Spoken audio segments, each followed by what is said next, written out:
جس طرح لوگوں کی ایک عادت ہوتی ہے کہ اگر کوئی حافظ نہیں بھی ہے، داڑھی رکھی ہوئی ہے، تو ان کو مولانا صاحب یا مولوی صاحب کہتے ہیں، یا داڑھی رکھی ہے تو اس کو صوفی کہتے ہیں،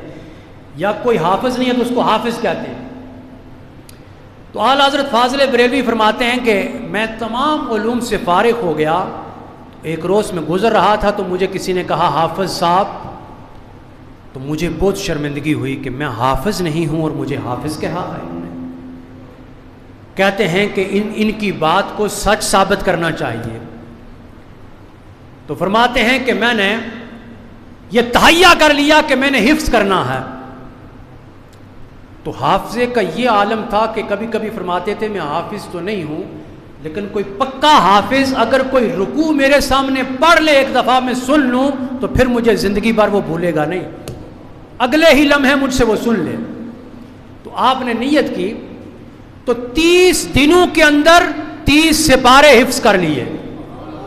ہر روز کا ایک سپارہ حفظ کیا، تو گویا ایک مہینے کی قلیل مدت کے اندر اعلیٰ حضرت فاضل بریلوی نے قرآن مکمل حفظ کر لیا۔